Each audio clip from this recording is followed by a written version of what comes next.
ম্যাচের নির্ধারিত ৯০ মিনিট শেষে ইনজুরি টাইমের পঞ্চম মিনিটে এই সহজ সুযোগ হাতছাড়া না হলে আজ হ্যাটট্রিক হতো ক্রিস্টিয়ানো রোনালদোর।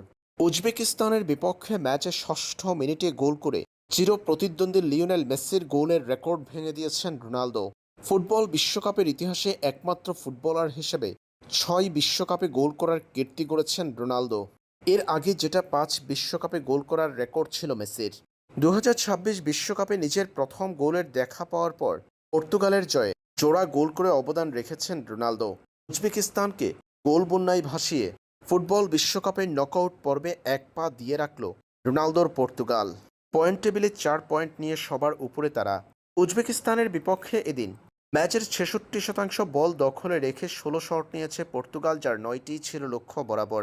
এদিন ম্যাচের ষষ্ঠ মিনিটে জোয়াও কনসেলোর বাড়ানো বল থেকে বক্সের ভেতরে নিখুঁত ফিনিশিংয়ে গোল করে পর্তুগালকে এগিয়ে নেন ক্রিস্টিয়ানো রোনালদো। এর ১৭ মিনিট পর নুনো মেন্ডেজের গোলেও কারিগর ছিলেন পর্তুগিজ মহাতারকা। ক্রিস্টিয়ানো রোনালদো ফ্রিকিক নেওয়ার জন্য বল বসিয়েছেন। পর্তুগালের ফ্রিকিক নেবেন রোনালদো, এটা জানা সবার। তবে রোনালদো ফ্রিকিক নেওয়ার অঙ্গভঙ্গি করলেও ফ্রিকিকের আগ মুহূর্তে থেমে যান, যেটা রোনালদোর পূর্ব পরিকল্পনা।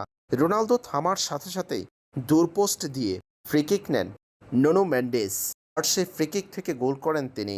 ১৭ মিনিটে নুনো মেন্ডেসের গোলে পর্তুগালের স্কোরলাইন হয় ২-০। এরপর ৩৯তম মিনিটে ক্রিস্টিয়ানো রোনালদোর দ্বিতীয় ও পর্তুগালের তৃতীয় গোল।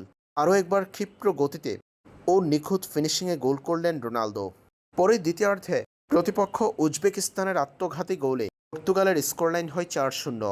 শেষ অংশে বদলি হিসেবে মাঠে নেমে রাফায়েল লিওর ৮৭তম মিনিটে চমৎকার গোলে ৫-০ গোলের বিশাল জয় নিয়ে মাঠ ছাড়ে পর্তুগাল।